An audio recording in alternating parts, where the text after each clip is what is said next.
Welcome to Imperia, the cleanest, prettiest, and most organized place on the square.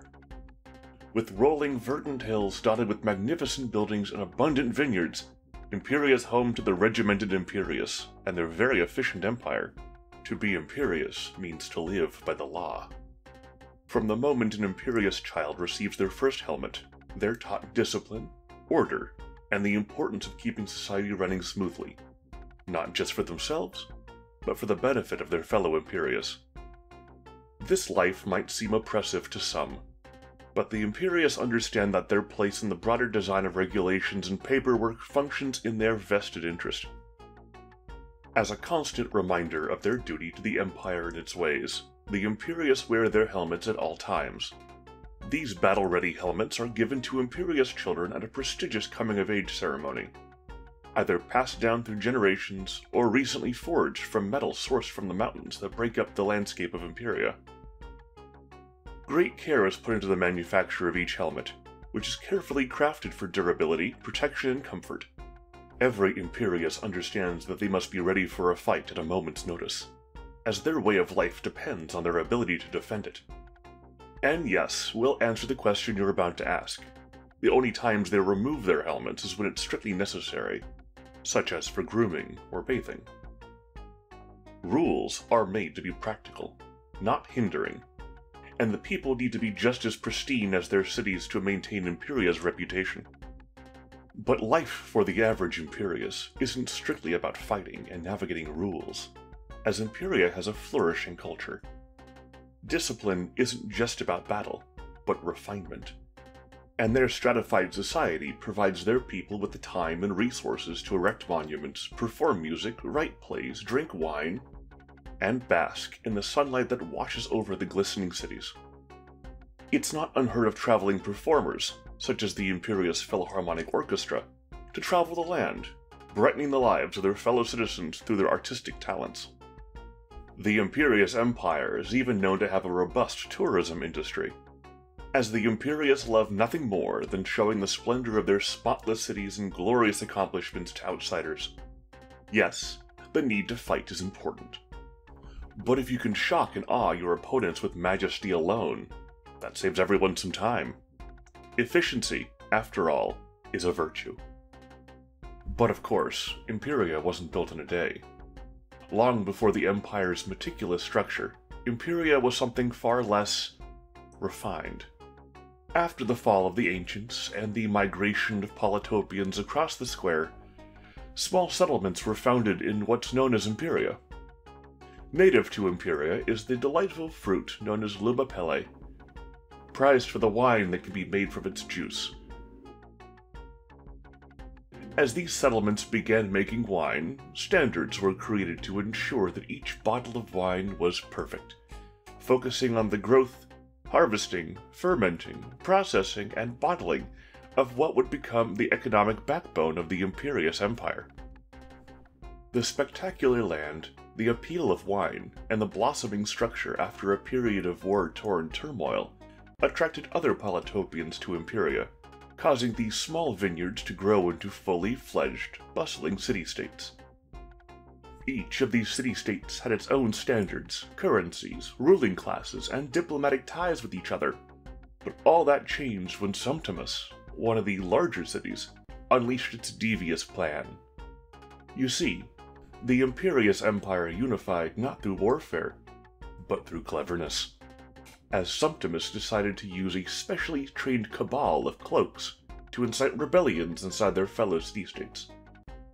Rather than wage a conventional war, as others had done before, the cloaks exploited the grievances and frustrations of the citizens of their rival city-states, kindling discontent and fomenting unrest. In all the ensuing confusion, pressured by their own people, the city-states gave up their autonomy and adopted suzerainty in the subsequent absorption by Septimus. With a single city-state at the helm, the Empire was formed, and since then Septimus has functioned as the capital of the Imperius to this very day, instituting a new dawn of order and structure never seen before. One might find the weight of all the laws and rules suffocating, but under the watchful eye of the Lirepacci, who we'll discuss later, the overarching bureaucracy becomes as natural as breathing. To an outsider, they may see a collection of disjointed and arbitrary rules instituted for the sake of control. But that shows a fundamental misunderstanding of how Imperia operates. Why are their shirts mandated to be blue? Because blue dye is the easiest to source in Imperia, and has properties that keep their shirts in pristine condition. The Imperius Empire prides itself on keeping its citizens fed, comfortable, and safe from the other, more barbaric tribes, through a web of processes and procedures critiqued through a lens of meticulous inspection, rivaled only by the Zabasi scientists and their research. Citizens know that their security, well-being, and futures are carefully cradled in the hands of a benevolent system, to which they show their gratitude by doing their parts to maintain that order, and thus Imperia prospers.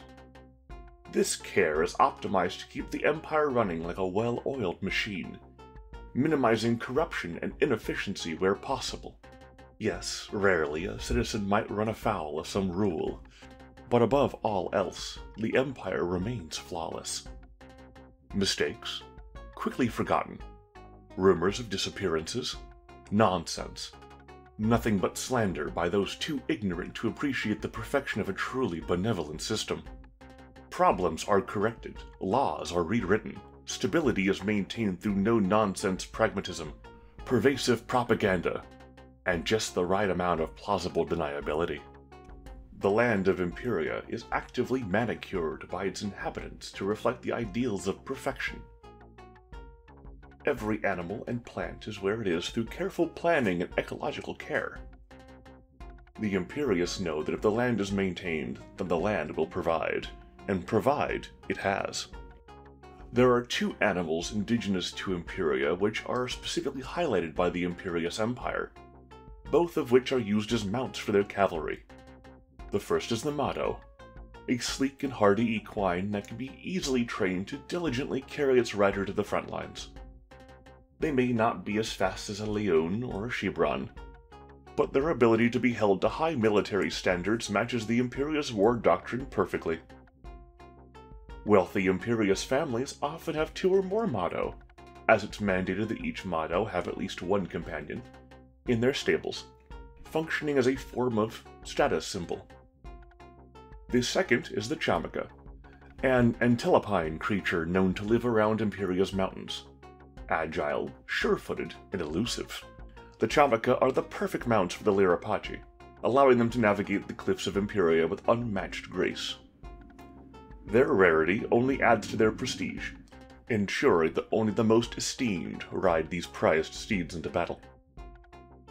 Just as iconic as the Mado is the fruit we mentioned earlier, the Lumaepeles. If it wasn't for these tart fruits, the Imperius as we know them wouldn't exist.